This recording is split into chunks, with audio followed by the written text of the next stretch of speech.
Deep in the remote forests of the Andaman Islands, where ancient tribes have lived untouched for thousands of years, Kira made a choice that would shatter everything. As the first Sentinelese woman to ever leave her isolated island, she carried secrets that anthropologists would kill for, and a mission that could save or destroy her people forever. The ramshackle hut on the mainland coast seemed like the perfect hideaway. $5, cash, no questions asked. But when Kira pushed open the creaking door, her warrior instinct screamed danger. Golden eyes stared back at her from the shadows, a massive lion, scarred and desperate, trapped just like her between two worlds. This wasn't just any lion. The radio collar around its neck bore government markings, and the files scattered across the floor revealed a conspiracy that reached the highest levels of power. Someone was using endangered animals to smuggle something far more valuable than ivory or gold. Kira had survived headhunters, tsunamis, and colonial invaders. But could she survive becoming the most wanted woman on Earth? Before we jump back in, tell us where you're tuning in from, and if this story touches you, make sure you're subscribed, because tomorrow I've saved something extra special for you. The morning mist still clung to the harbor when Kira first set foot on the mainland, her bare feet touching soil that felt foreign despite being only 20 miles from her homeland. 3 days earlier, she had been preparing poisoned arrows with her sisters, following traditions older than memory. Now she stood in a world of concrete and chaos, wearing clothes stolen from a research camp, rough cotton that scratched against skin, accustomed to bark cloth and sea spray. The boat captain who'd smuggled her across had demanded $50. She'd given him shell currency worth 10 times that in the right collector's market, though he didn't know it. The irony wasn't lost on her. Outsiders had always underestimated what her people possessed. Port Blair assaulted her senses with unfamiliar sounds, car engines, radio chatter, the constant hum of electricity. She moved through the crowds like a ghost. Her knowledge of Hindi gleaned from decades of eavesdropping on government boats that circled her island. Most conversations she caught were mundane, complaints about weather, gossip about neighbors. But some voices carried urgency, speaking of schedules and cargo manifests in hushed tones. The old fisherman at the wharf had laughed when she inquired about temporary shelter. $5, he'd wheezed, pointing toward a ramshackle structure barely visible through the tree line. Nobody wants that cursed place. Animals keep breaking in. $5. She'd earned that much by selling a single carved stone to a tourist who thought it was a cheap souvenir. The fisherman's weathered hands shook as he counted the crumpled bills, muttering about fools and their money. The hut sat alone on a narrow peninsula, connected to the main road by an overgrown path. Palm fronds formed a natural canopy overhead, creating the kind of filtered light that reminded her of home. She approached cautiously, noting the disturbed earth around the foundation, the scratch marks on the wooden walls, the strange smell that didn't belong to the coastal ecosystem she knew so well. Her bare feet made no sound on the warped wooden porch. The door hung askew on rusty hinges, creating a gap just wide enough to peer through. Darkness lay beyond, but her eyes, trained from childhood to hunt in dense forest shadows, gradually made out shapes within. Papers, scattered everywhere like fallen leaves after a storm. A metal chair overturned in the corner, and in the far corner, partially hidden behind what looked like scientific equipment, those unmistakable golden eyes watching her with predatory intelligence. The lion didn't move when she eased the door open wider. It sat with regal stillness, as if claiming dominion over this strange territory. But something was wrong with the picture. Lions didn't belong in the Andaman Islands. The only large predators here were saltwater crocodiles and the occasional wild boar. The radio collar was the first clue that this animal's presence wasn't natural. Black metal and blinking LED lights circled its powerful neck like technological jewelry. Government markings, she could make out partial letters and numbers even from her position by the doorway. Kira had learned to read during her secret observations of the research stations that periodically appeared on nearby islands. Scientists would arrive with their instruments and notebooks, studying her people from a distance like specimens. She'd watched them through telescopes stolen from shipwrecks, memorizing their symbols and sounds until she could decode their language. Now those skills served a different purpose. The scattered papers weren't random. They were reports, shipping manifests, communication logs. Her eyes caught fragments: specimen transfer complete, cargo secured for international transport, payment confirmed through offshore accounts. The lion shifted slightly, and she noticed the scars marking its flanks. These weren't natural wounds from territorial disputes. They formed precise patterns, like surgical incisions. Someone had been experimenting on this magnificent creature. Her warrior's instincts whispered warnings about danger, but her healer's training recognized something else in those golden eyes: pain, confusion, and a desperate intelligence that reminded her uncomfortably of her own situation. Two predators, far from home, caught in circumstances neither fully understood. Outside, the sound of approaching vehicles carried through the morning air. The morning sun cast long shadows through the canopy as Kira crept toward the abandoned structure that had haunted her dreams for 3 sleepless nights. Her bare feet found purchase on roots and moss, moving with the practiced silence of someone who had learned that survival often depended on remaining unseen. The hut squatted at the forest's edge like a diseased growth, its walls the color of dried blood and weathered bone. Unlike anything her people built, it possessed sharp angles that seemed to cut against the natural curves of the jungle. Metal gleamed dully from its corners, and strange markings covered its surface, symbols that made her eyes water when she stared too long. She had first spotted it during a foraging expedition, drawn by an acrid smell that made the birds fall silent and sent even the insects scurrying away. The elders would have forbidden this approach, would have demanded purification rituals and days of prayer before even considering such proximity to the unknown. But the elders hadn't seen what she had seen. The door, if the rectangular opening could be called that, hung askew on metal hinges that shrieked when the wind moved them. Kira paused 20 paces away, every instinct screaming warnings that had kept her ancestors alive for countless generations. Yet something else pulled her forward, a curiosity as sharp and persistent as hunger. She circled the structure first, noting how the vegetation around it seemed stunted, yellowed at the edges as if poisoned by the building's very presence. No animal tracks disturbed the earth near its walls. Even the industrious ants had carved wide detours around its perimeter. Through gaps in the walls, she caught glimpses of the interior, smooth surfaces that reflected light in impossible ways, and objects whose purposes she couldn't begin to fathom. But it was the sound that ultimately drew her closer, a low, rhythmic humming that seemed to emanate from the hut's very bones. At the threshold, she hesitated. Crossing would violate every teaching, every sacred boundary her people had maintained since time immemorial.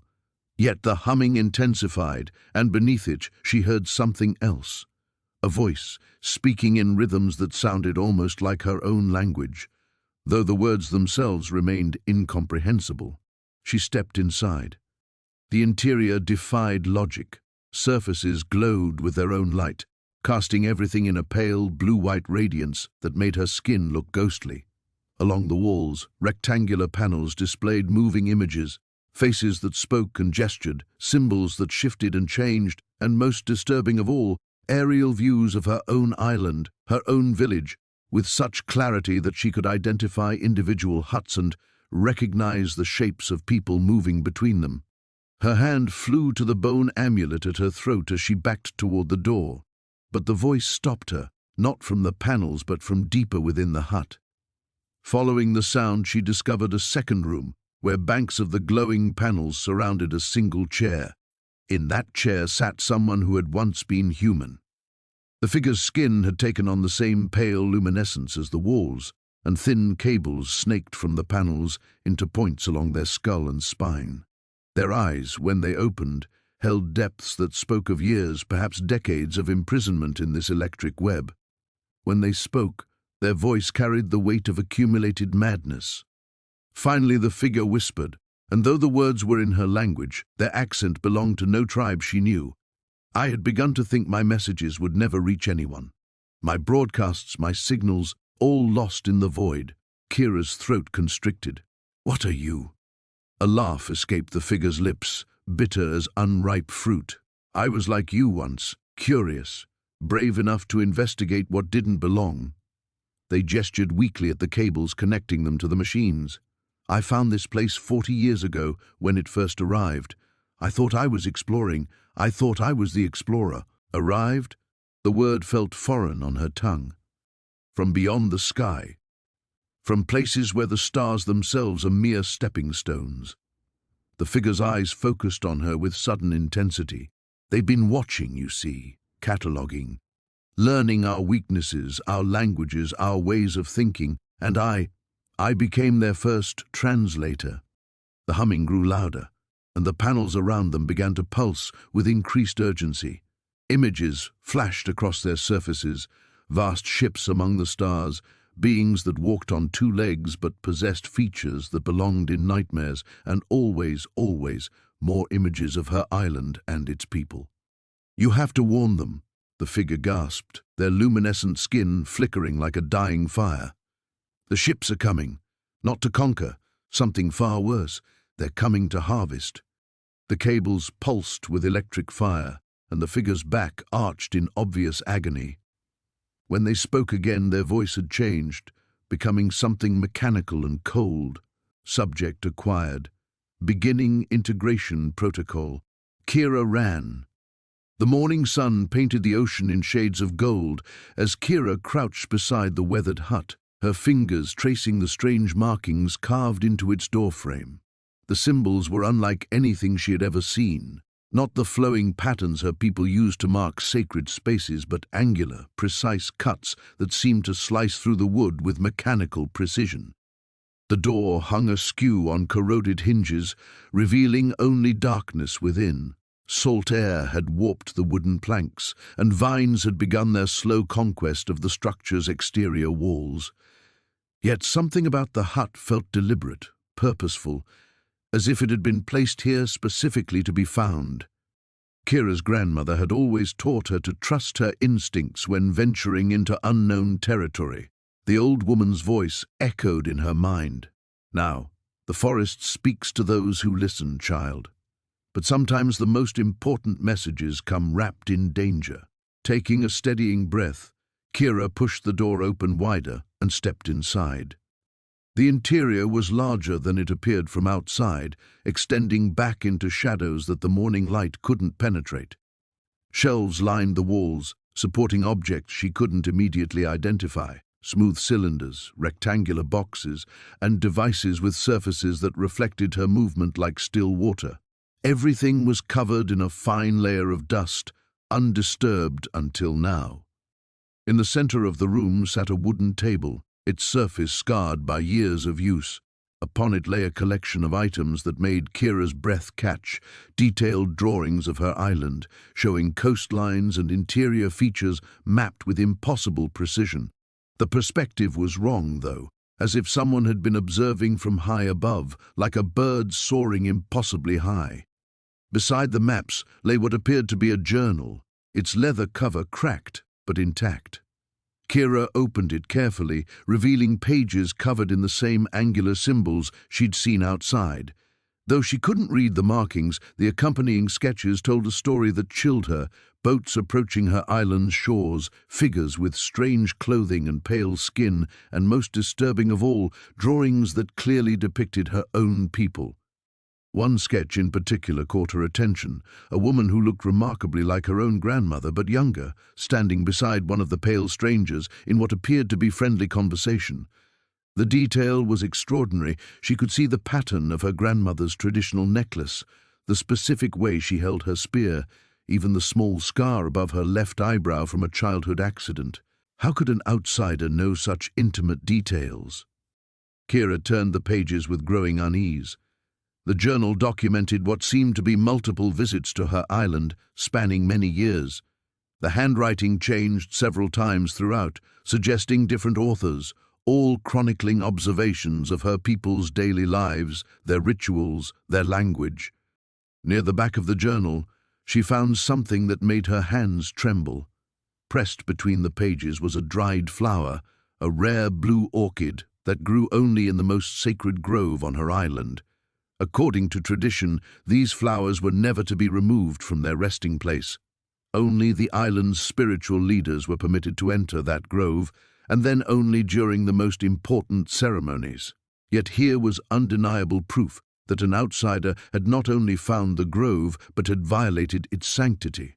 A sound outside made her freeze.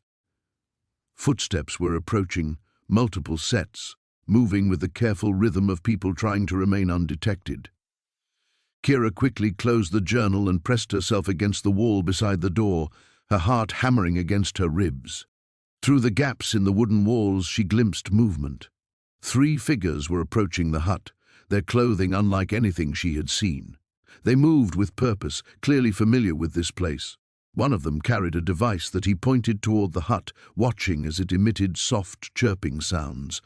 The motion sensor was triggered. One of them said in a language Kira didn't recognize, though somehow the meaning was clear to her. "Someone's been inside. After all these years." Another voice responded, this one female. "Maybe it's just an animal." "Animals don't open doors," the first voice replied. "And look at the sand, bare footprints, human-sized, recent." Kira realized with growing alarm that they were closing in on the hut. Whatever these people wanted, her presence here was clearly unwelcome. She looked around desperately for another exit but found none. The only way out was through the door, which would take her directly into their path. The journal in her hands felt suddenly heavy with significance. Whatever secrets it contained, these people clearly valued them enough to guard this remote location. And now she had stumbled into something far larger and more dangerous than a simple abandoned shelter. As the footsteps drew closer, Kira made a decision that would change the course of her life forever. Instead of fleeing, she gripped the journal tighter and prepared to learn exactly what secrets were worth protecting with such vigilance. The metal bird's belly opened like a dying whale, and Kira stepped onto solid ground that felt wrong beneath her feet. Too hard, too smooth, lacking the give of island earth. The noise hit her like a physical blow, roaring engines, shouting voices, the screech of more metal birds landing and departing. She pressed her hands to her ears, fighting the urge to run back to the smaller bird that had carried her from the helicopter to this place. Marcus touched her shoulder gently. "It's okay," he said, though his voice seemed distant through the chaos. "This is Delhi Airport. We'll get through customs quickly." Customs. Another word she didn't fully understand, but she followed him through a maze of corridors filled with more people than she had ever seen in one place. Their faces blurred together, brown, white, black, all moving with purpose she couldn't fathom. Some stared at her openly, taking in her simple woven dress and the tribal markings on her arms that no amount of explanation from Marcus could make ordinary. The official behind the glass partition spoke rapidly in a language that wasn't English. Marcus responded in the same tongue, sliding papers through a slot. The man's eyes kept flicking to Kira, his expression shifting from curiosity to suspicion to something that might have been pity. "Anthropological research," Marcus explained to the official, then to her. "He's asking about your status." Status. As if she were cargo to be categorized, the metal object in her woven bag seemed to pulse against her hip, reminding her why she had left everything familiar behind. The strange symbols etched into its surface had haunted her dreams for weeks after she'd found it in the abandoned hut on her island's forbidden shore. More corridors, more people, until finally they emerged into blazing daylight that felt nothing like the gentle warmth of home. The air tasted of smoke and metal and 1,000 unfamiliar scents that made her stomach churn. Cars, she had learned this word from Marcus, moved in rivers of noise and exhaust along roads that stretched beyond the horizon.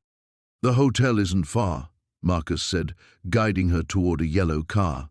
The driver, a thin man with kind eyes, helped load Marcus's equipment cases while stealing glances at Kira that held more curiosity than judgment. As they drove through the city, Kira pressed her face to the window, trying to process the impossibility of it all. Buildings reached toward the sky like concrete trees, their surfaces glittering with countless eyes of glass. People moved along pathways between them like ants, each absorbed in their own mysterious purpose. How did they find food? Where did they sleep? How did they know which path led home?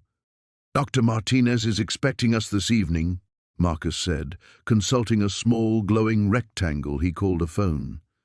"She's the one I told you about, the archaeologist who might understand your artifact." The artifact. Kira's hand moved unconsciously to her bag. She hadn't told Marcus everything about how she'd found it, about the other objects scattered around that hut, about the way they had hummed with an energy that felt both ancient and alien. Some instinct had warned her to keep those details to herself, at least until she understood more about this world and the people in it. The hotel lobby was a cavern of marble and light that echoed with conversations in a dozen languages. Kira recognized none of them, felt overwhelmed by the complexity of human sounds layered over the artificial brightness. A woman behind a high counter smiled at Marcus with practiced warmth that didn't reach her eyes. Their room was on the 7th floor, reached by a small chamber that lifted them upward with a mechanical whir that made Kira's ears pop. Marcus demonstrated the light switches, the television, the bathroom facilities, all while she stood at the window staring down at the ant people far below. "You should rest," he said kindly. "Culture shock is real, even for someone as adaptable as you've proven to be." But rest felt impossible. Every surface in the room was wrong, too clean, too angular, designed by minds that had forgotten how things should feel beneath human hands. She sat on the bed's edge, finally pulling the artifact from her bag when Marcus went to shower. In the artificial light, its surface seemed different than it had in the jungle hut. The symbols etched along its edges appeared to shift slightly, as if responding to their new environment. It was roughly the size of her palm, made from a metal that was neither iron nor copper, with weight that seemed to shift depending on how she held it. She thought of her grandmother's warnings about the forbidden shore, about things that washed up from deep waters, carrying the memories of drowned worlds. Perhaps she should have listened. Perhaps some secrets were meant to stay buried in abandoned huts, hidden from both her simple island life and this bewildering modern world. But it was too late for perhaps. Tomorrow she would meet Dr. Martinez and learn what ancient civilization had crafted this impossible thing and why its discovery felt less like finding treasure and more like opening a door that should have remained forever sealed. The metallic taste of fear coated Kaya's mouth as she crouched behind the massive shipping container, her heart hammering against her ribs. The voices grew closer, their foreign words sharp and urgent. Through a gap between the containers, she caught glimpses of moving figures, men in dark clothing, their faces obscured by shadows cast by the harsh industrial lighting overhead. One of the men barked something that sounded like a command, and suddenly flashlight beams began sweeping the area. Kaya's breath caught as a circle of white light passed mere inches from her hiding spot. She held perfectly still, remembering countless nights on North Sentinel when she'd hidden from storms that could kill with their fury. This felt the same, only the storm had human faces and carried weapons. The beam moved on, and she exhaled slowly through her nose, but her relief was short-lived. Heavy footsteps approached her container, deliberate and searching. Through the gap she could see boots, expensive-looking leather that seemed out of place in this industrial wasteland. The feet stopped directly in front of her hiding spot. Kaya's muscles coiled like springs ready to bolt. On her island, when threatened, you had two choices, fight or flee. Here, surrounded by unfamiliar terrain and unknown enemies, fleeing seemed the only option. But where could she go in this maze of metal and machinery? A radio crackled to life, and the man with expensive boots spoke into it in rapid-fire sentences. Kaya caught what sounded like numbers, coordinates perhaps, or times. The tone was urgent, almost panicked. Whatever they were looking for, they needed to find it quickly. The boots moved away, but Kaya remained frozen. She could hear more voices now, coming from different directions. They were spreading out, conducting a systematic search. The container yard, which had seemed vast when she'd first entered it, now felt like a trap closing around her. She forced herself to think clearly, to use the skills her people had honed over generations. Observe, adapt, survive. The men were moving in a pattern, checking the most obvious hiding places first. They expected whoever they were hunting to behave predictably.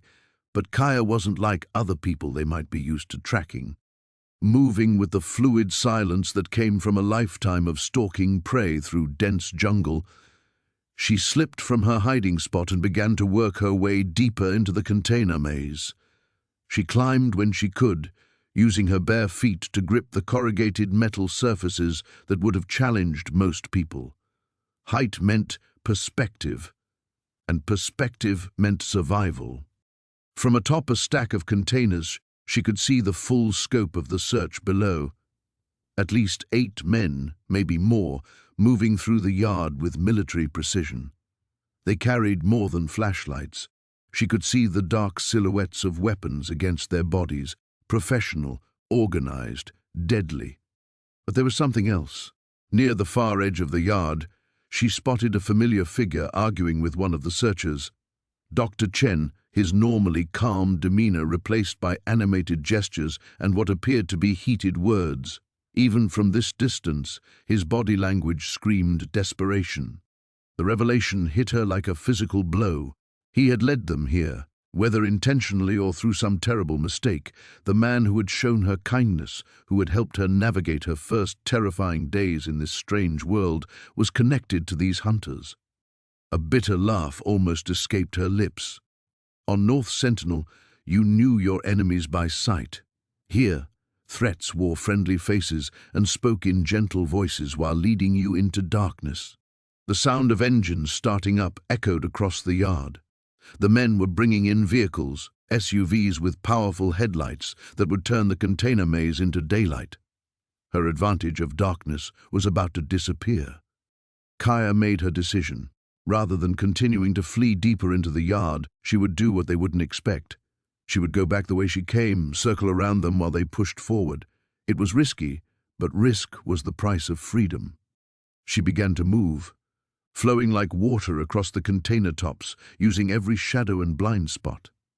Below, she could hear the SUVs rumbling to life, their engines growing louder as they entered the maze.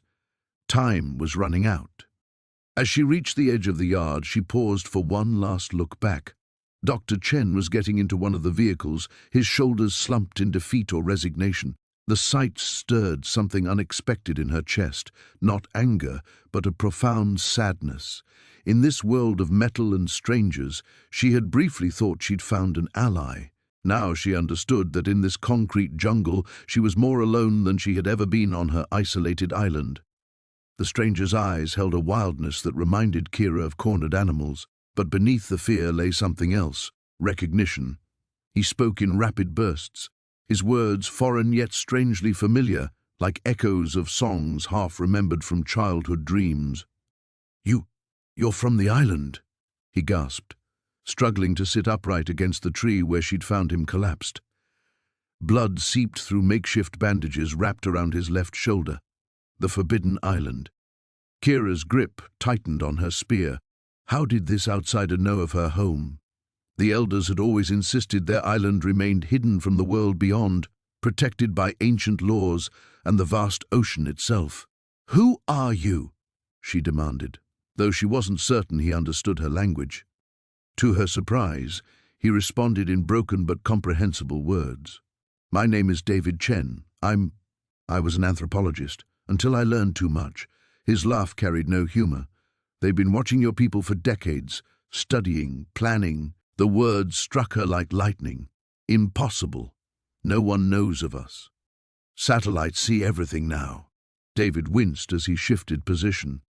"Your island appears on no official maps, but private organizations. They have different maps, different purposes."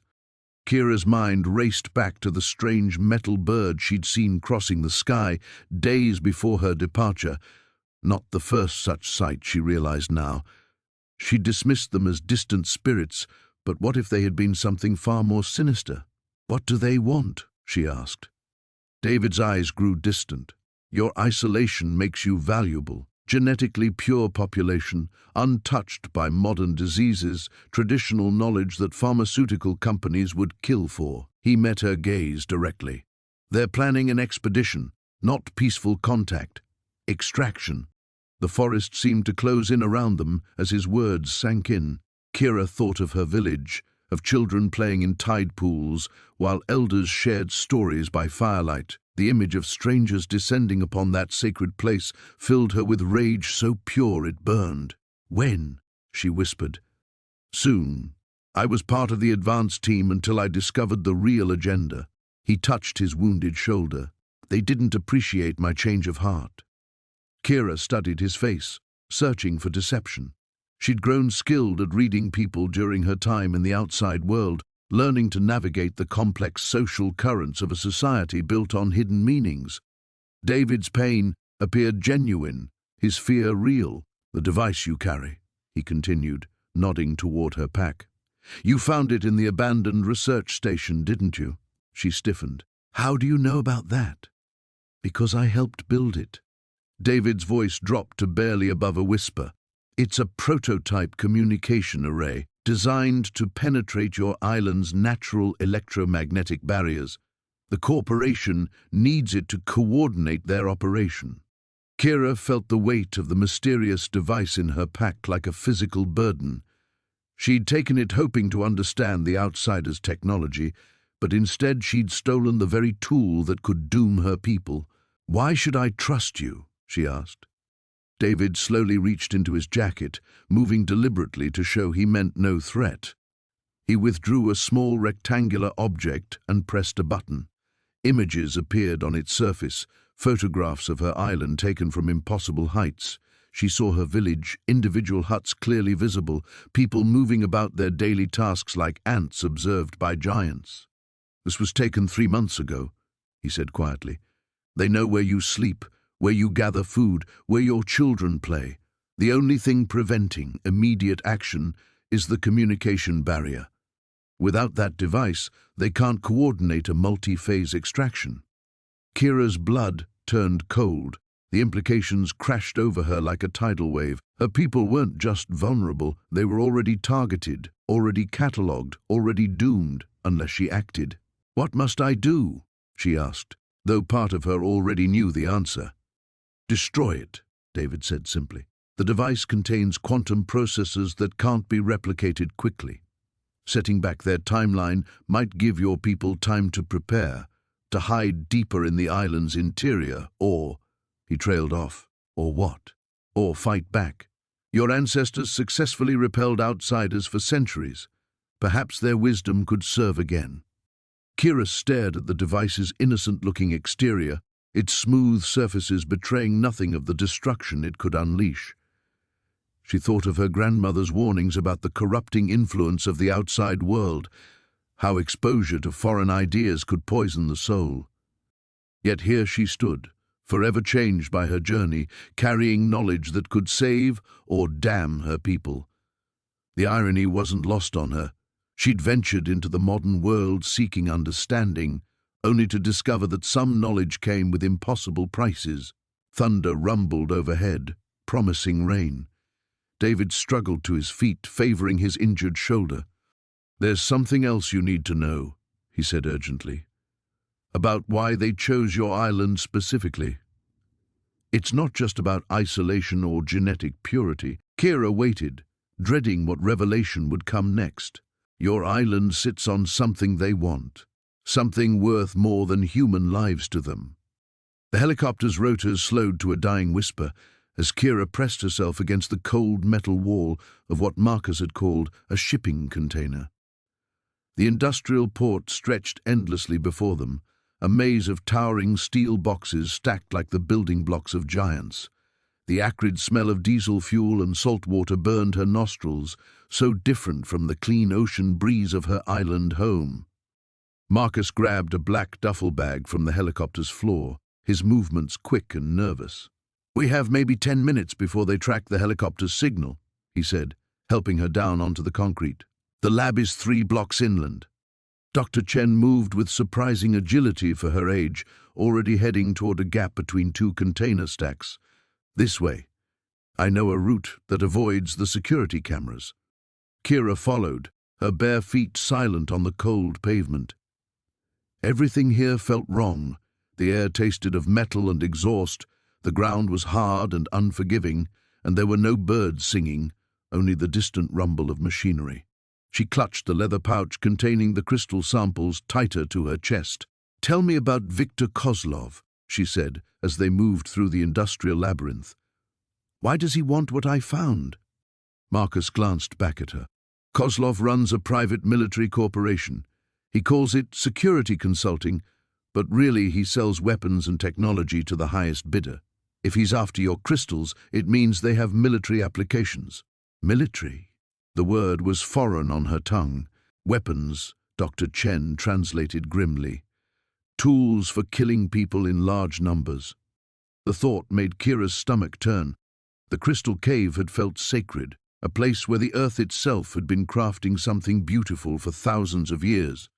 To think that beauty could be twisted into something destructive felt like blasphemy. They emerged from the container maze onto a narrow street lined with warehouses. Dr. Chen led them to a building that looked abandoned, its windows dark and a for lease sign hanging crooked by the door. She produced a key from her pocket. "I maintain several safe houses," she explained, unlocking multiple deadbolts. "This one has a basic laboratory setup." Inside, fluorescent lights flickered to life, revealing a space that was part workshop, part fortress. Computers hummed on metal tables, and scientific equipment Kira couldn't identify filled steel shelving units. The walls were lined with what Marcus called signal blockers and surveillance scramblers. Dr. Chen immediately began setting up a microscope while Marcus moved to the computers. "Kira, may I examine one of your samples?" Kira hesitated, then selected the smallest crystal fragment from her pouch. As Dr. Chen placed it under the microscope, her sharp intake of breath filled the room. "Extraordinary," she whispered. "Marcus, come look at this." He joined her at the microscope, and his face went pale. "That's not possible." "What is it?" Kira demanded. Dr. Chen straightened, her expression troubled. "The crystalline structure is unlike anything in our periodic table, but more concerning is what I'm detecting at the molecular level. This appears to be some form of programmable matter." "In English, please," Marcus said. "Matter that can change its properties based on external stimuli. The theoretical applications are staggering. Materials that could shift from solid to liquid, from conductor to insulator, even from one shape to another entirely. With enough of this material, you could create adaptive armor, self-repairing structures, or—" She paused, her face grave. "Or what?" Kira asked. "Shape-shifting weapons systems, projectiles that could change form mid-flight, or metals that could become explosives on command." A chill ran down Kira's spine. "How much of this exists in the cave? That's what we need to determine. If there's a significant deposit, it would be worth billions of dollars. More importantly, it could shift the balance of global power." Marcus's computer began beeping urgently. He rushed to the screen, his fingers flying over the keyboard. "We have a problem. Kozlov's people just landed at the port. 3 helicopters, full tactical teams." "How did they find us so quickly?" Dr. Chen asked. "They didn't," Marcus replied, studying satellite feeds. "They're setting up a perimeter around the entire industrial district. They're not tracking us. They're trapping us." Kira moved to the window, peering through a gap in the blinds. In the distance, she could see black-clad figures taking positions on rooftops. "How many men does he have?" "Too many," Marcus said grimly. "At least 30 that I can count." Dr. Chen began packing equipment into a case. "There's an old storm drain system that runs under this district. We can use it to reach the harbor." "And then what?" Marcus asked. "We can't exactly call for an Uber." Kira turned from the window, her mind racing. All her life, she had been taught that the ocean was both provider and protector. Perhaps it was time to trust in that ancient wisdom. "We go back to the water," she said simply. It's the only place where I know how to disappear." The morning light revealed more than Kira had anticipated. What she had initially mistaken for random debris scattered around the abandoned hut were actually deliberate markers, carved stones arranged in patterns that meant nothing to her but clearly held significance for someone else. The realization sent a chill through her as she crouched beside the nearest arrangement, running her fingers over symbols that seemed both ancient and purposefully fresh. Marcus emerged from the forest carrying an armload of dry wood, his movements careful and measured. Since their conversation the previous night, something had shifted between them, not quite trust, but a fragile understanding that their survival might depend on each other. "Someone's been here recently," Kira said without looking up from the stones. "These markings, they're not weathered like they should be." Marcus dropped the wood and knelt beside her, his face growing pale as he examined the symbols. "How recently? Days, maybe hours?" She stood, scanning the tree line with new urgency. "We're not alone on this island." The sound of breaking branches made them both freeze. Marcus reached for the knife at his belt, while Kira's hand instinctively moved to her bow. But what emerged from the undergrowth wasn't a threat, at least not in the way they had expected. An elderly woman stepped into the clearing, her weathered face marked by intricate tattoos that spoke of a culture Kira didn't recognize, but somehow understood. The woman's eyes moved between them, with calculating intelligence, before settling on Kira with obvious surprise. When the woman spoke, it was in a language that predated colonial influence, words that resonated in Kira's bones despite their unfamiliarity. The cadence, the structure, it was like listening to an echo of her own ancestral tongue. "You are far from home, daughter of the protected waters," the woman said, switching to heavily accented English. "As are you, son of the distant cities."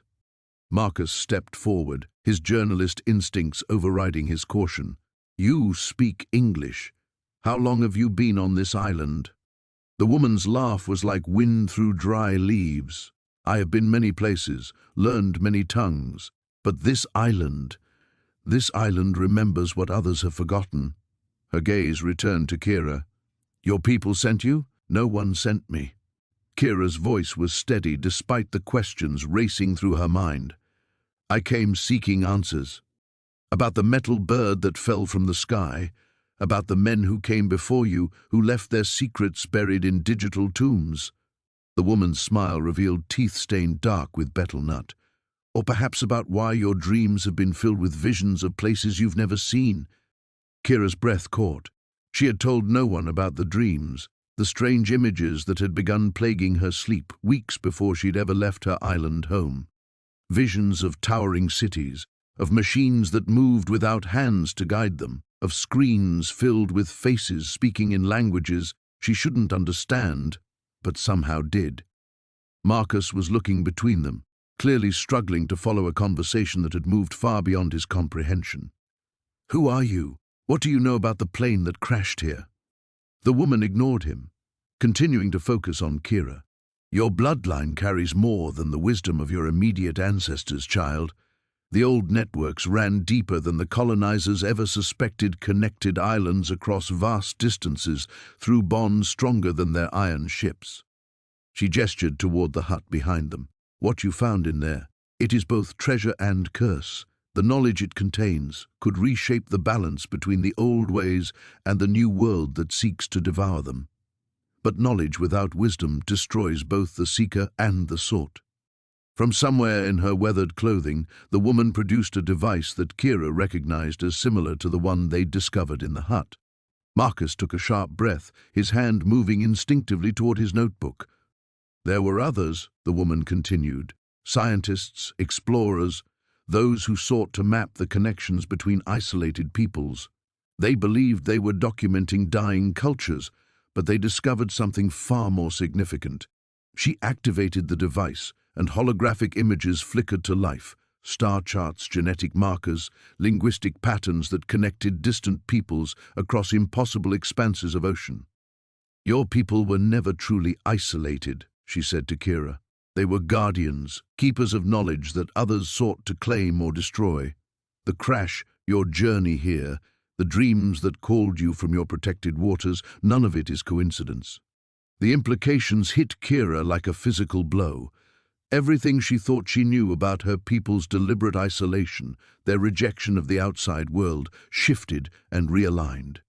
They weren't hiding from civilization, they were protecting something from it. Marcus finally found his voice.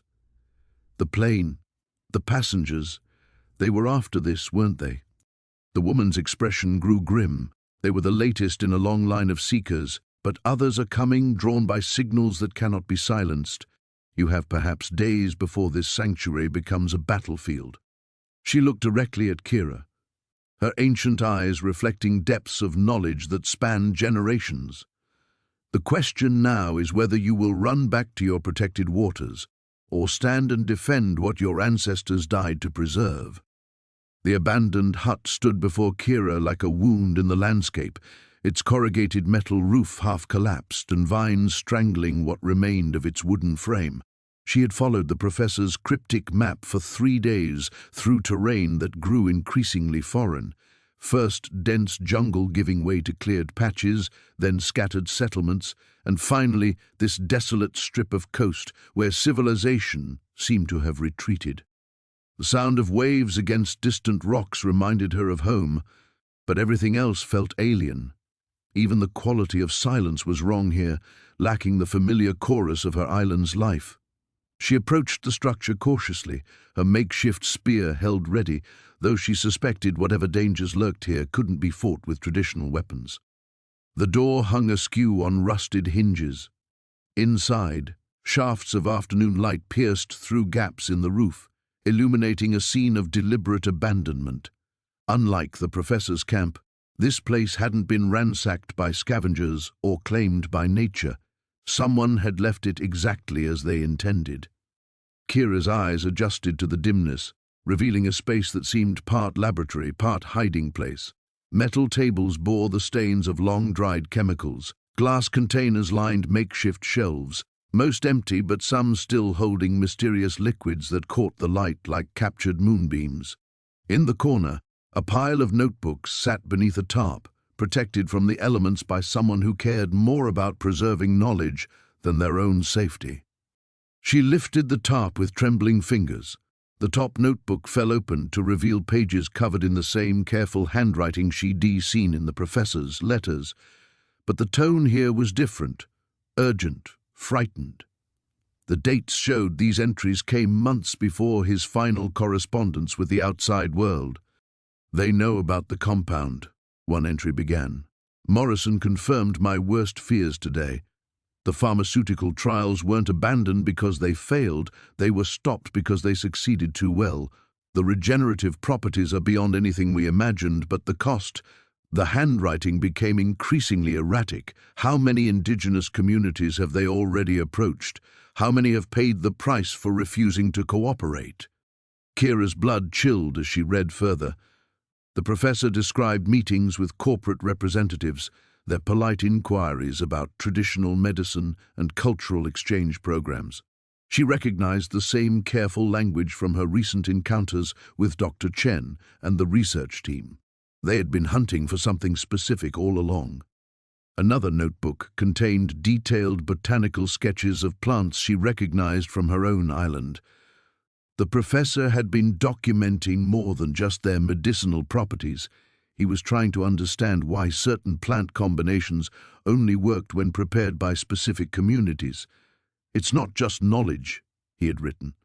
"There's something in the preparation itself, in the relationship between the healers and their environment. Remove that context, and the compounds lose their potency." A loose photograph slipped from between the pages, the professor standing beside a woman whose features reminded Kira strongly of her own grandmother. They were both smiling, but the woman's eyes held a sadness that seemed to look directly through time at Kira herself. On the back, someone had written, "Last of the Andaman healers," before the sickness came. The implications struck her like a physical blow. Her people weren't the first to be approached by these researchers. Other communities had faced the same choice: share their secrets or watch them be taken by force. The photograph suggested what happened to those who chose neither option. More notebooks revealed the true scope of the conspiracy. The professor had uncovered a network of corporations and research institutions systematically targeting isolated communities worldwide. They would arrive offering medical aid and cultural preservation, but their real goal was always the same: extract traditional knowledge and weaponize it for profit. "The synthetic versions don't work," one entry explained. "They've tried for decades to replicate these compounds in laboratories, but they're missing something fundamental. They need the original practitioners, the unbroken lineages of knowledge, and they're running out of time. Modernization is eliminating these communities faster than they can exploit them." Kira found herself mentioned by name in the final entries. The professor had been trying to protect her people by misdirecting the research teams, feeding them false information about locations and practices. But his deception had been discovered, and the consequences were becoming clear. "They'll come for the Sentinelese eventually," his final entry read. "Their isolation has preserved something that exists nowhere else now. But isolation can't protect them forever. Someone needs to warn them. Someone needs to prepare them for choices their ancestors never imagined they'd have to make." Outside the hut, the wind was picking up, carrying the salt tang of an approaching storm. Kira carefully gathered the most crucial notebooks, wrapping them in the tarp for protection. She now understood that her journey into the modern world hadn't been about satisfying curiosity or seeking knowledge. It had been about survival in a war she hadn't known was being fought. The question now was whether she could make it home before the enemy realized she had discovered their plans. The hotel room felt like a cage, its sterile walls closing in as Kira paced between the window and the door. 3 days had passed since her escape from the warehouse, 3 days of Marcus insisting she remain hidden while he handled the situation. But the weight of the USB drive in her pocket and the memory of those files burned in her mind like fever. She pressed her forehead against the cool glass, watching the city sprawl below. Somewhere in that maze of concrete and steel, Dr. Chen was continuing his work, and the corporation was hunting for her. The irony wasn't lost on her. She, who had spent her life knowing every tree, every tide pool, every safe path on her island, now trapped in a box 40 stories above ground. The soft chime of Marcus's keycard broke her reverie. He entered carrying bags from the local market, his face drawn with exhaustion. "Still no word from my contact at the Tribune," he said, setting the supplies on the small table. "But I've been thinking about what we saw in those files." Kira turned from the window. The test subjects, the children, the locations. Marcus pulled out a map, spreading it across the bed. Red circles marked various points across the archipelago. "Look at this pattern. They're not random." She leaned over the map, her finger tracing the marked islands. Something tugged at her memory, stories her grandmother had told, whispered warnings passed down through generations. "My people know these places," she said slowly. "The forbidden waters, where the spirits are angry." Marcus looked up sharply. "What do you mean?" "Stories of fishing boats that never returned, swimmers who came back, changed. We thought they were just warnings to keep us away from dangerous currents."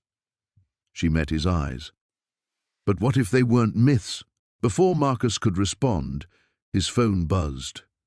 His expression darkened as he read the message. "We need to leave. Now." "What's wrong?" "My Tribune contact is dead. Car accident, they're calling it.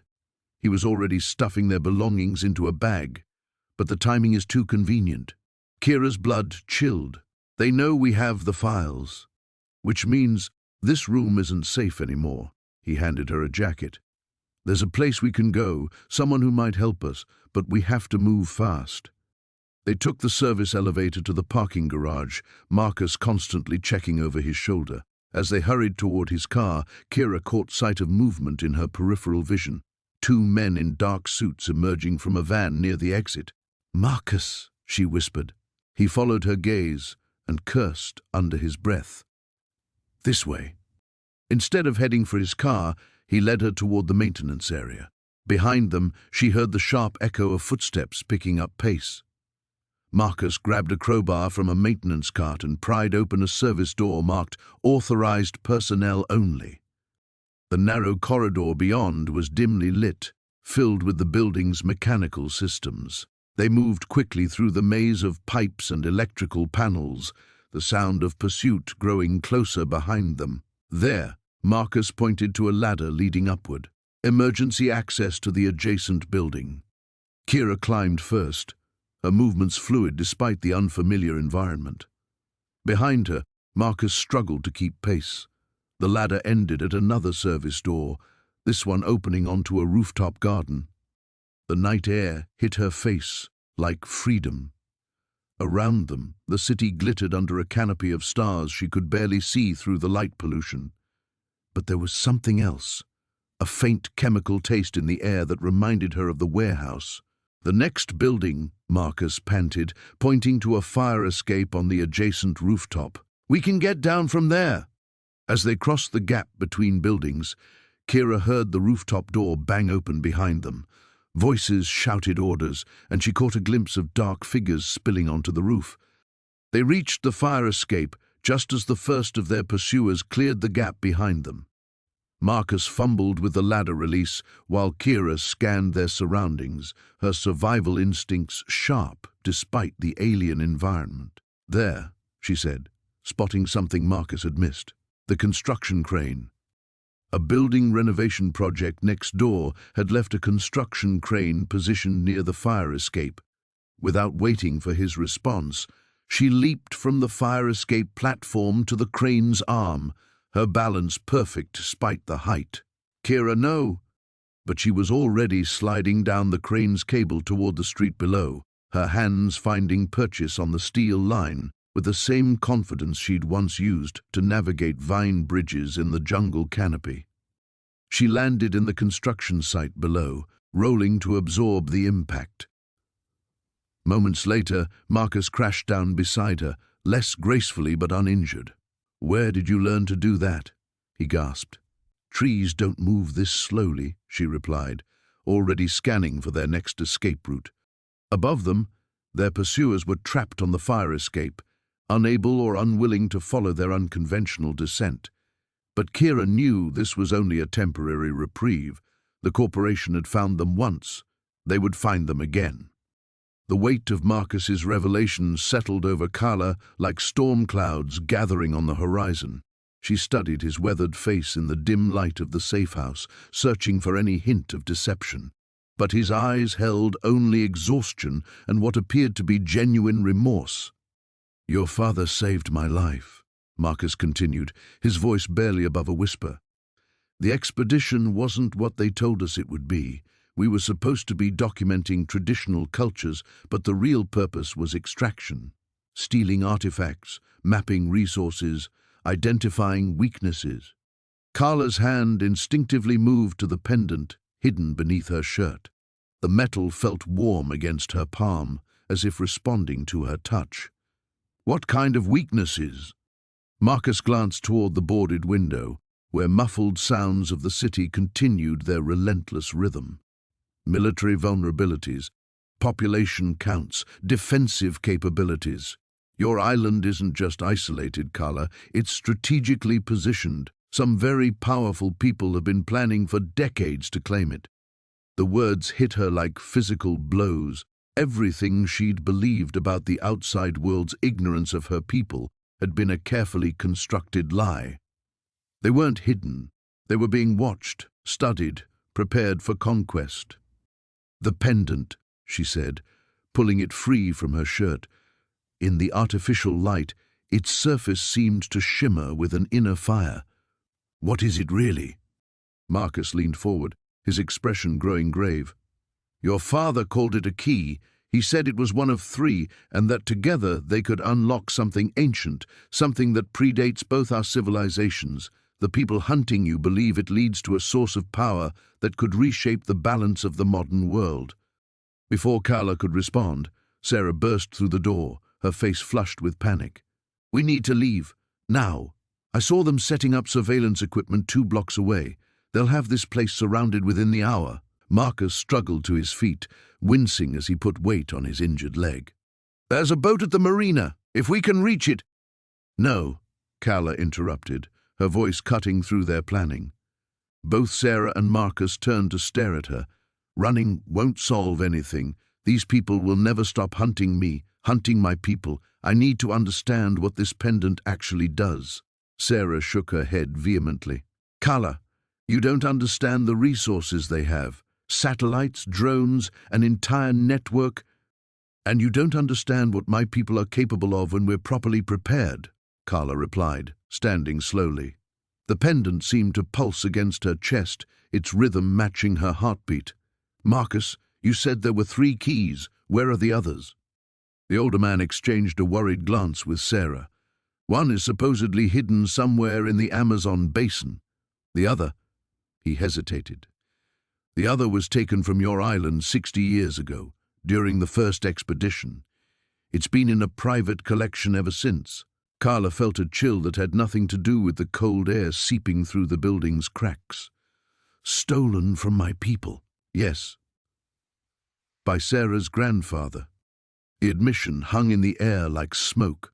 Sarah's face went pale, her mouth opening and closing soundlessly. Carla turned to study her companion. This woman who had helped her, guided her, claimed to be her ally.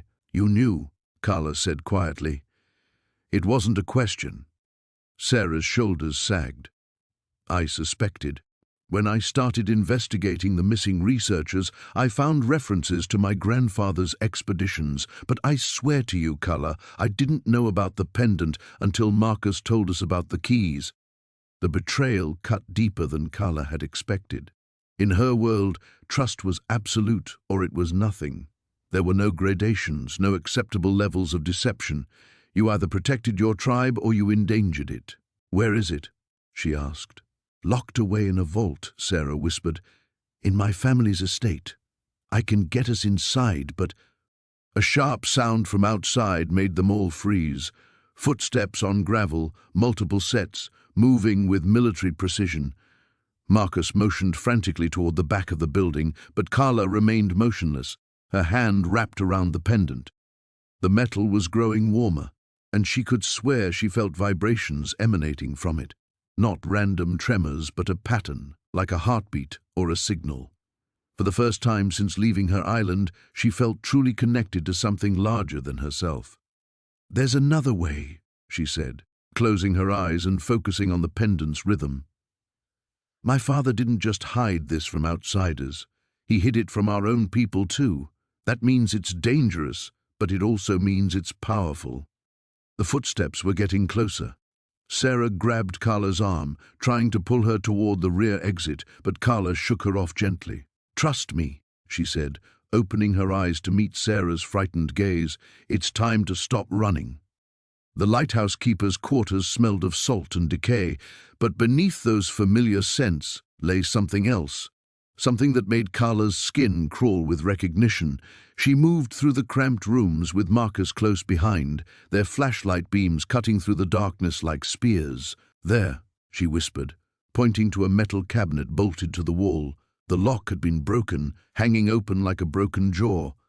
Marcus pulled the door wide, revealing shelves lined with glass vials and metal containers. Most were empty, but a few still held traces of liquid that caught their light with an oily sheen. Carla reached for one of the vials, then stopped as her fingers brushed against something unexpected, a leather journal wedged behind the containers. The pages crackled as she opened it, the beam of her flashlight revealing cramped handwriting in multiple languages. English, which she was still learning to read, mixed with what looked like scientific notation and sketches of molecular structures. Day 47, she read aloud, translating slowly. The synthesis is finally stable. Subject demonstrates complete cellular regeneration within hours of exposure. No adverse effects detected. Marcus leaned closer, his breath warm against her shoulder. What kind of synthesis? Carla turned the page, her heart hammering as more details emerged. The journal documented months of experiments, each entry more disturbing than the last. References to indigenous subjects and isolated populations made her stomach turn. But it was the final entries that made her blood run cold. Phase 3 complete. Compound ready for field testing. Target population confirmed, North Sentinel Island. Initial contact scheduled for... The date had been scratched out violently, black ink scored across the page. "They were going to use my people as test subjects," she whispered, her voice barely audible above the wind howling through the lighthouse structure above them. Marcus took the journal from her trembling hands, scanning the pages with growing alarm. This Dr. Chen, he wasn't just studying longevity, he was weaponizing it. Look at this. He pointed to a diagram showing how the compound could be modified, turned from a healing agent into something that would cause rapid cellular breakdown instead of regeneration. Carla sank onto a wooden crate, the weight of understanding crushing down on her. "The storm that brought me to your shore, it wasn't an accident, was it? Someone was coming for us." "The timing fits," Marcus said grimly. "Chen disappears right before a major storm hits, but instead of finding your island, the expedition gets scattered. You end up here, and they..." He gestured toward the empty vials. "They came looking for what Chen left behind." A sound from above made them both freeze, footsteps on the metal stairs, deliberate and measured. Carla grabbed Marcus's arm, pulling him toward the small window that faced the rocky shore. The frame was rusted but movable, and together they managed to force it open just as voices echoed down from the lighthouse proper. "Certain the samples are here." Chen's notes were very specific about the backup location. "Then find them. We've already wasted too much time on this god-forsaken rock." Carla recognized the second voice immediately, Dr. Sarah Webb, the woman who had claimed to be studying marine biology but had been far too interested in Carla's origins and her people's remarkable health and longevity. They squeezed through the narrow window onto a ledge barely wide enough for their feet. The waves crashed against the rocks below, sending spray high enough to dampen their clothes. Marcus went first, edging along the lighthouse's stone foundation toward a series of handholds that led to the adjacent cliff face. Behind them, the sounds of systematic searching grew louder, cabinet doors slamming, equipment being moved. When Webb's voice rose in frustration, "The journal's gone!" Carla knew they had seconds before their escape route would be discovered. She followed Marcus across the treacherous ledge, her bare feet finding purchase on surfaces that would have been impossible for someone who hadn't grown up climbing the coral formations around her island. They reached the cliff face just as a flashlight beam swept across the window they'd used to escape. "There!" someone shouted. "Fresh marks on the window frame." Marcus began climbing, his movements sure despite the darkness. Carla stayed close, using her superior night vision to guide him away from loose rocks and unstable holds. They ascended in silence, communication limited to touches and subtle shifts in position. The lighthouse beams swept across the cliff face, missing them by mere feet as they pressed themselves into a shallow depression in the rock. Carla could hear Webb coordinating a search, her voice carried on the wind. "Check the mainland trail. They can't have gotten far." When they finally reached the top of the cliff, both were breathing hard. Marcus pulled out his phone, checking for signal, but the screen showed only empty bars. "We need to get word to the mainland," he said. "If Webb's people are willing to kill for this compound, they'll go after my people directly," Carla finished. The journal felt heavy in her hands, weighted with the knowledge of what it represented. Everything she'd thought she understood about her journey to this world had been wrong. She hadn't escaped to safety. She'd stumbled into the heart of a conspiracy that threatened everyone she'd ever loved. The morning sun cast long shadows through the warehouse windows as Carla crouched behind a stack of crates, her heart hammering against her ribs. Marcus had been right about one thing. Dr. Elizabeth Hartwell was not the benevolent researcher she pretended to be. Through the grimy glass, Carla watched as Hartwell directed a team of men loading equipment onto trucks, their movements urgent and methodical. The blood samples from the island subjects show remarkable resistance to multiple pathogens. Hartwell's voice carried across the space as she spoke into her phone. "Yes, we have viable specimens. The pharmaceutical applications alone could be worth billions." Island subjects. Carla's people weren't human beings to this woman. They were test subjects, their blood reduced to dollar signs. The flash drive Marcus had given her felt heavy in her pocket, containing evidence that would expose Hartwell's illegal biopiracy operations. But watching the scene unfold, Carla realized they were already too late to prevent the next phase. A familiar figure emerged from behind one of the trucks, and Carla's breath caught. David Chen, the anthropologist who had first approached her tribe months ago under the guise of peaceful contact. He'd claimed to be documenting indigenous languages, but now she understood his true purpose. He'd been collecting biological samples, mapping family lineages, identifying the healthiest members of her community. "The girl's becoming a problem," Chen said to Hartwell. "She's seen too much. Marcus was supposed to keep her contained." "Marcus has outlived his usefulness," Hartwell replied coldly. "As has she. Once we have the genetic mapping complete, there won't be any need for cooperative witnesses." The casual way they discussed her death made Carla's skin crawl. These people had turned her quest to save her village into an opportunity to exploit and ultimately eliminate her people. The traditional teachings of her elders echoed in her mind. Sometimes the greatest danger comes not from the sea or the storm, but from those who smile while planning your destruction. She needed to get closer to hear more, but movement near the warehouse entrance caught her attention. 3 black SUVs pulled up simultaneously, and armed men began pouring out. Not Hartwell's people, their gear and coordination suggested government involvement. Carla recognized one of them as Agent Rivera, the woman who had questioned her after Marcus's first accident. The situation was spiraling beyond her understanding. Multiple factions, all with their own agendas, all converging on this moment.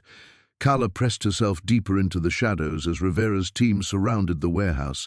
This wasn't a rescue, it was a takedown, and she was caught in the middle.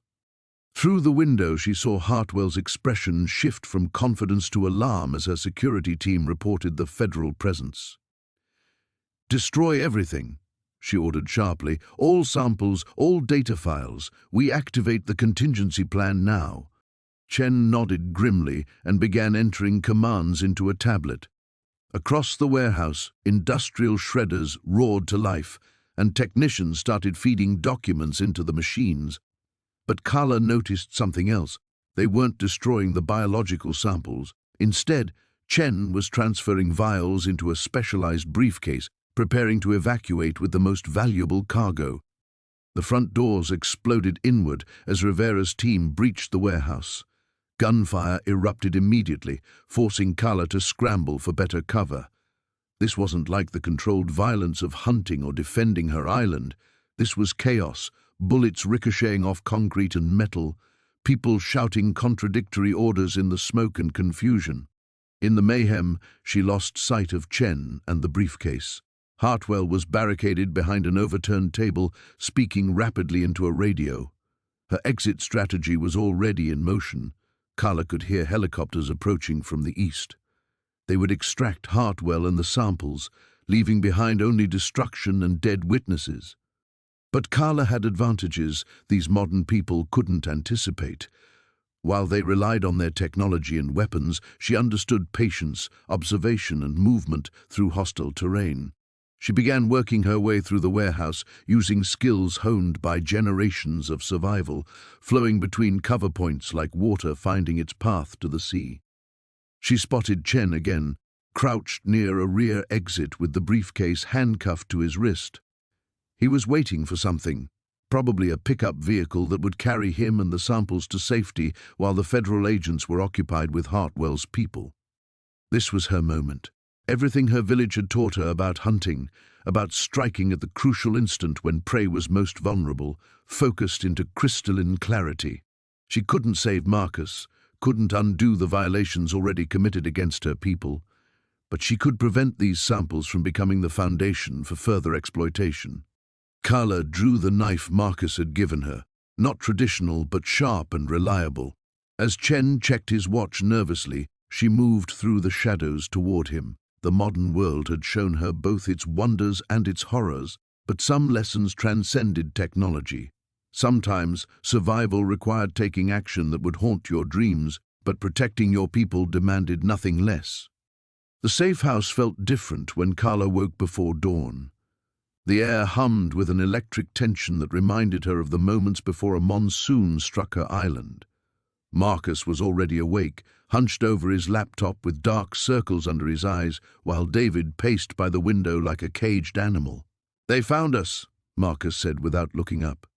3 black SUVs circled the block twice in the last hour. Carla's hand instinctively moved to the leather pouch at her waist, where she kept the encrypted drive. The small device had become both her lifeline and her curse, containing evidence that could topple governments but might cost them their lives. "How long do we have?" David asked, checking his weapon. "Not long. Maybe an hour before they decide to move in." Carla stood and moved to the window, her bare feet silent on the cold floor. The city sprawled before her, a maze of concrete and glass that still felt alien despite everything she'd learned. Somewhere out there, powerful people wanted her dead simply for knowing their secrets. The irony wasn't lost on her. She who had lived her entire life hidden from the world now found herself at the center of its darkest conspiracies. "There's another way," she said quietly. Both men turned to her. "In my village, when the elders needed to share sacred knowledge, they didn't hide it away. They scattered it like seeds on the wind, ensuring it would take root everywhere." Marcus frowned. "What are you suggesting?" "We stop running. We give everyone what they're trying to hide." "The dead man's switch," David said, understanding dawning in his voice. "Release everything simultaneously to every major news outlet, government agency and social media platform. Make it impossible to contain." Marcus's fingers were already flying across the keyboard. "It would have to be coordinated perfectly. Once we start, there's no stopping it. And they'll come for us with everything they have." Carla thought of her grandmother's stories about the great storms that periodically swept across the island. The wise ones didn't try to stop the wind. They learned to move with it, to find shelter in unexpected places, to emerge stronger when the chaos passed. Then we make sure we're not where they expect us to be. The next hour passed in a blur of preparation. Marcus uploaded the files to a dozen different servers, each programmed to release the information if he didn't input a daily code. David gathered weapons and supplies while Kayla studied the city maps, looking for patterns in the urban landscape that reminded her of the hidden paths through her island's jungle. "There," she said, pointing to a section near the old industrial district. "Abandoned subway tunnels. They run for miles underground. In the old world, my people used caves when the storms came." A vehicle door slammed outside. Through the window, Carla could see figures in tactical gear moving between the buildings. The hunt had begun. Marcus initiated the upload sequence, 12 minutes until the first release. After that, the whole world will know what Meridian Corporation has been doing. They moved through the safe house like shadows, gathering only what was essential. Carla had lived with nothing for weeks after first leaving her island, and the experience had taught her the difference between need and want. Freedom, she'd learned, often required letting go of everything else. The fire escape rattled under their weight as they descended into the alley behind the building. Carla led them through a series of narrow passages she'd memorized during their brief time in the safe house, her instincts for navigation serving her well even in this concrete jungle. Behind them, the sound of splintering wood echoed through the morning air. Their pursuers had breached the building. "This way," Carla whispered, guiding them toward a maintenance entrance she'd spotted during her reconnaissance. The lock was old and rusted. David made quick work of it with his tools. The tunnels beneath the city were a revelation. Ancient brick walls dripped with moisture, and the air carried scents that reminded Kayla of cave systems back home. Here, away from the surveillance cameras and satellite tracking, she felt something she hadn't experienced since leaving her island. True concealment. Marcus checked his watch. 7 minutes. They moved deeper into the tunnel system, using the flashlight sparingly. Carla navigated by touch and sound, skills her grandmother had taught her for moving through the island's caves during storms. The city above might be foreign territory, but underground, the old rules applied. Water dripped steadily somewhere in the darkness. Their footsteps echoed off the curved walls, and somewhere far above, people who had thought themselves untouchable were about to discover that some secrets refused to stay buried. 3 minutes, Marcus announced. Carla smiled in the darkness. Soon the storm would break, and when it did, the world would never be the same. The helicopter's rotors churned the humid air as Kira pressed her face against the small window, watching the endless canopy of green rush beneath them. Dr. Chen sat across from her, his weathered hands gripping a leather satchel that hadn't left his side since they'd departed Mumbai. The rhythmic thrum of the aircraft did nothing to calm the storm of questions raging in her mind. "The coordinates your father left," Chen said, his voice barely audible above the engine noise. "They're not random. He knew exactly where he was sending us." Kira touched the pendant at her throat, feeling the weight of the encoded message that had cost so many lives to decode. The research facility, the one that supposedly never existed. Chen nodded grimly. Jyoti Industries maintained several off-the-books installations throughout the region in the 1970s. Most were destroyed or abandoned when the government began asking uncomfortable questions. But this one... He opened his satchel and withdrew a faded blueprint. This one was special. The pilot's voice crackled through the intercom, approaching the coordinates now. "I can set you down in the clearing, but I won't be able to wait long. Weather's turning." Below them, the jungle gave way to a suspicious patch of open ground, too geometric to be natural. As they descended, Kira could make out the skeletal remains of structures half consumed by vines and decades of neglect. What had once been a compound now looked like the bones of some ancient beast, picked clean by time. The moment her feet touched the ground, Kira felt it. That same electric sensation she'd experienced in the abandoned hut on North Sentinel Island, where this nightmare had begun. The air itself seemed charged with secrets. 30 minutes, the pilot shouted over the dying whine of the rotors. "Any longer and we risk getting caught in the storm." Chen was already moving toward the largest remaining structure, his steps urgent but careful. Kira followed, her senses heightened by years of navigating dangerous terrain. The jungle had reclaimed much of the facility, but the bones of the operation remained visible: concrete foundations, rusted equipment, and the unmistakable outline of what had once been a high-security perimeter. "Here," Chen said, stopping before a partially collapsed building. A corroded sign in Hindi and English was barely legible: Biological Research Division, authorized personnel only. They pushed through the tangle of vegetation blocking the entrance. Inside, emergency lighting strips still glowed dimly, powered by some unseen source. The walls were lined with empty glass chambers, each one large enough to hold a human being. Thick cables snaked across the floor, leading deeper into the facility. "My God," Kira whispered, understanding flooding through her. They weren't just studying the immunity gene, they were trying to replicate it. Chen's face was pale in the eerie light. "Your father discovered this place during his investigation. The experiments they conducted here," he gestured to the chambers, "they used subjects from isolated populations, people who wouldn't be missed." A chill ran down Kira's spine as she recalled the stories her grandmother had told, of people who ventured too far from the island and never returned. The missing hunters, the fishermen who disappeared during storms. "The Sentinelese weren't the only ones targeted," Chen continued, leading her deeper into the facility.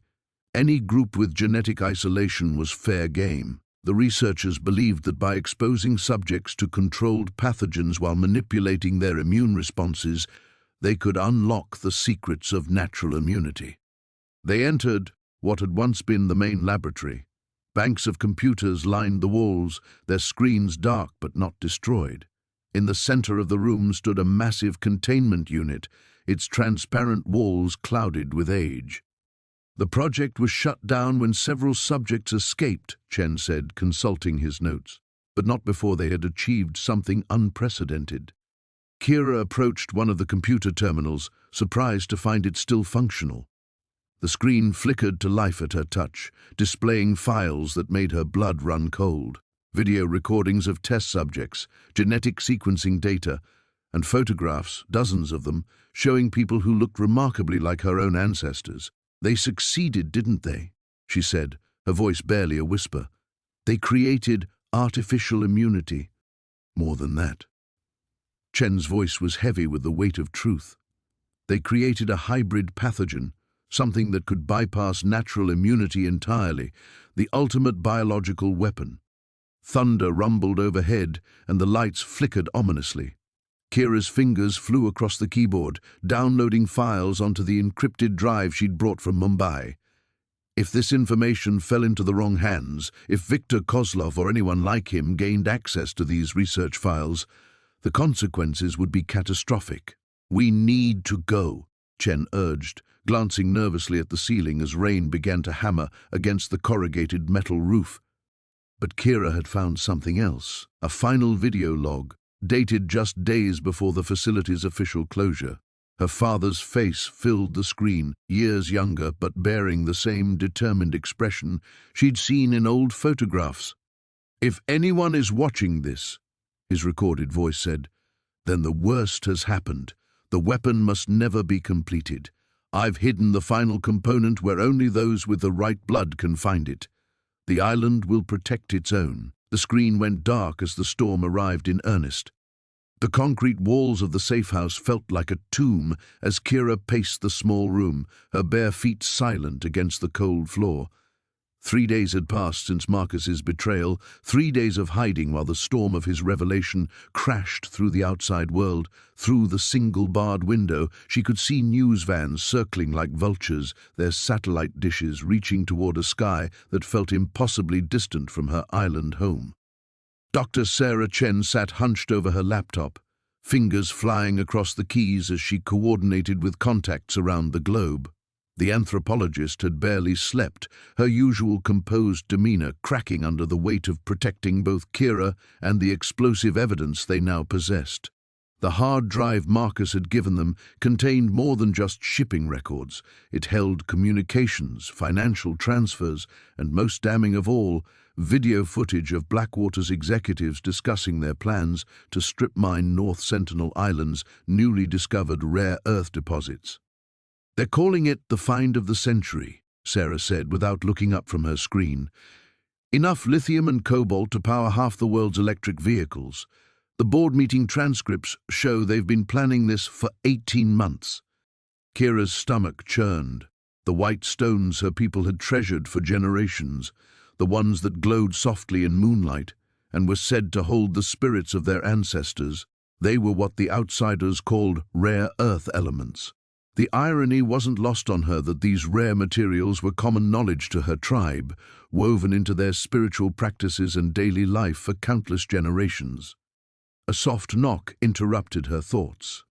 Marcus stood in the doorway, his face gaunt and stubbled, wearing the same clothes he'd fled in 3 nights ago.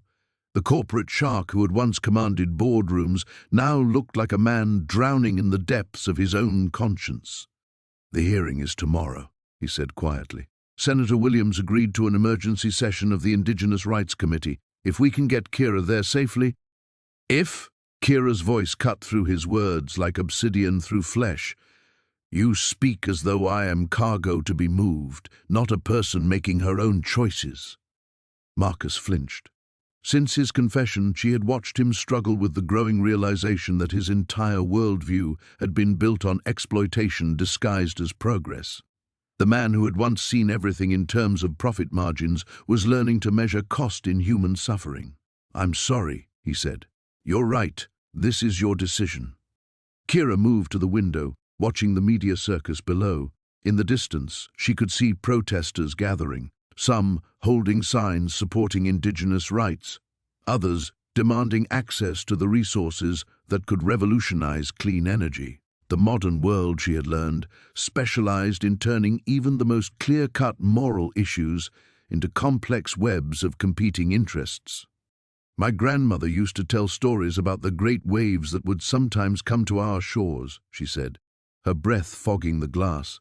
She said that when the ocean grows angry, you cannot fight the wave. You must dive beneath it or let it carry you to where you need to go. Sarah looked up from her laptop, sensing the shift in Kira's tone. What are you thinking? I am thinking that hiding in this box will not save my people.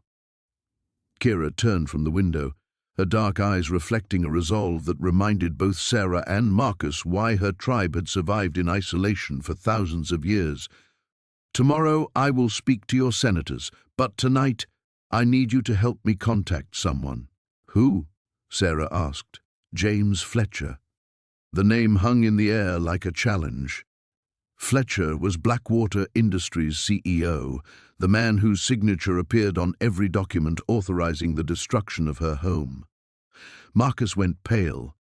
Kira, he'll never agree to meet with you, and even if he did, it would be dangerous. He has everything to lose if this goes public. Exactly. Kira's smile was sharp, carrying echoes of her warrior ancestry. Which is why he will come. She moved to Sarah's laptop and pointed to the screen showing Fletcher's corporate profile. This man believes he understands the value of what lies beneath my island, but he knows nothing of its true worth. Tomorrow, when I speak to your government, it will be too late for him to make a different choice. Tonight, he still has the opportunity to hear what my people are willing to offer. What do you mean? Marcus asked, though something in his voice suggested he was beginning to understand. Your people see resources to be extracted and sold. My people see balance to be maintained. Kira's hand moved instinctively to the small pouch at her waist, where she kept the sample of sacred stone she had brought from home. Perhaps it is time for both our worlds to learn a different way of measuring wealth. The implications of her words settled over the room like darkness falling. Tomorrow would bring testimony and hearings, legal battles and political maneuvering. But tonight, Kira was offering something far more profound and far more dangerous than anyone had imagined possible. The fluorescent lights of the research facility hummed overhead as Kira pressed herself against the cold concrete wall, her heart hammering against her ribs. Dr. Harrison's voice echoed from the corridor ahead, sharp with urgency as he barked orders into his phone. The samples must be secured immediately. If word gets out about what we found on that island, the entire project collapses. Kira's blood turned to ice. The samples, her people's blood, taken from the bodies of those who had died from the diseases the outsiders brought. She had followed Harrison here after discovering the truth in his abandoned research hut, but hearing him speak so callously about her tribe's suffering made her stomach clench with rage.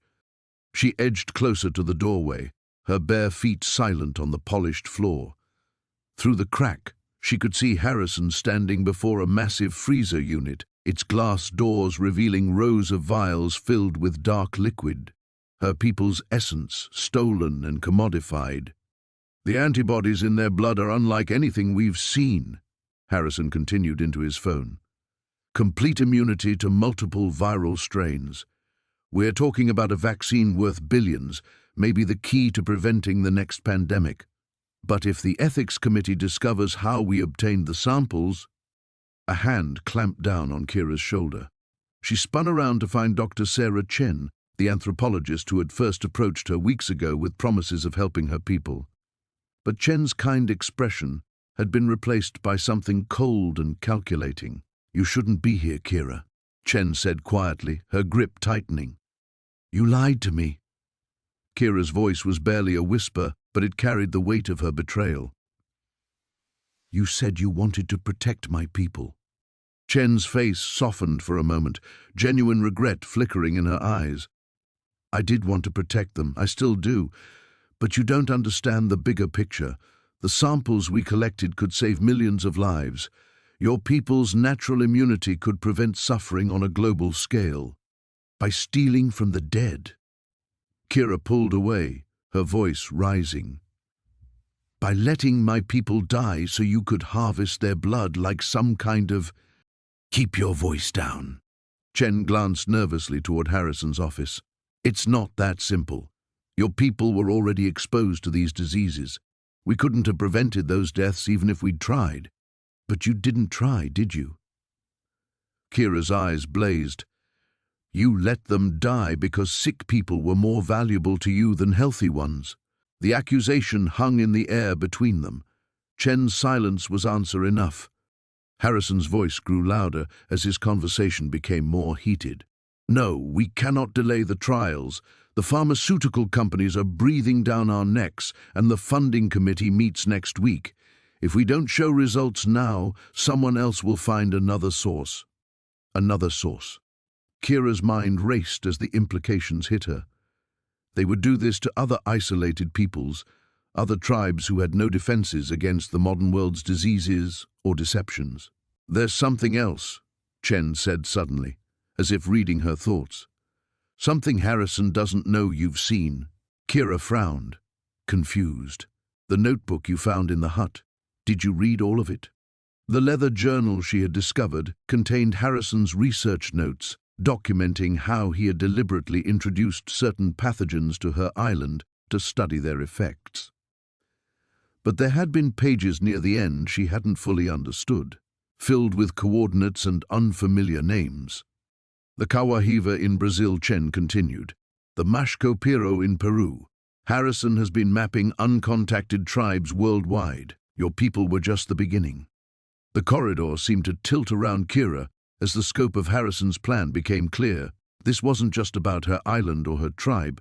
It was about systematically exploiting every isolated group on Earth, using their unique biology and then discarding them. Harrison's phone conversation ended abruptly, and his footsteps echoed in their direction. You need to leave, Chen whispered urgently. Take the service elevator to the parking garage. My car is in space 12. The keys are under the mat. Why are you helping me?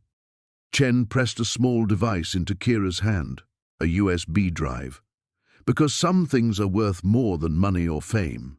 That contains copies of all of Harrison's research, including his future plans. Get it to the authorities, to the media, to anyone who will listen. Harrison's silhouette appeared at the end of the corridor, his head turning in their direction. Go, Chen hissed, pushing Kira toward the service corridor. And Kira, I'm sorry for all of it. Kira ran, her feet slapping against the cold floor as alarms began to wail behind her. She clutched the USB drive to her chest, understanding that she now carried the power to save not just her own people, but countless others who didn't even know they were in danger. The elevator doors closed just as Harrison's shouts echoed through the facility. As the floors ticked by, Kira realized her journey into the modern world had led her to this moment, not as a victim of progress, but as its conscience. The satellite phone's screen glowed in the pre-dawn darkness as Kira's fingers moved across the keys with newfound confidence. Each number she pressed felt like a small victory against the world that had tried to silence her people's story. Dr. Sarah Chen's voice crackled through the speaker from thousands of miles away, urgent and clear. Kira, are you certain about this? Once we publish Professor Blackwood's research alongside your testimony, there's no going back. The pharmaceutical companies will mobilize every resource they have. Kira looked out across the water toward North Sentinel Island, where cooking fires were beginning to twinkle like earthbound stars. Her people were waking to another day, unaware that their fate hung in the balance of this conversation. The weight of the USB drive in her palm had grown familiar over the past weeks, but its burden had never felt heavier.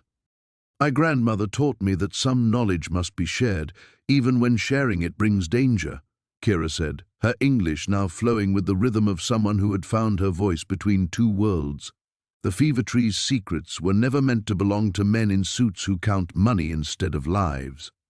Marcus stood beside her on the beach, his face etched with concern and admiration in equal measure. The journalist who had risked everything to help her expose the truth nodded slowly. The story will break simultaneously across every major news network. By tomorrow morning, the world will know what Meridian Industries tried to steal. Kira closed her eyes, feeling the ocean breeze carry the sense of home, salt and jungle flowers, smoke from driftwood fires, and something indefinable that belonged only to this place. In her mind, she could see her grandmother's weathered hands preparing medicine from the fever tree's bark, the same hands that had guided Kira through her first steps into the forbidden modern world. There's something else, Dr. Chen's voice continued through the static. We've been working with indigenous rights lawyers. If this goes as planned, your people won't just keep their island.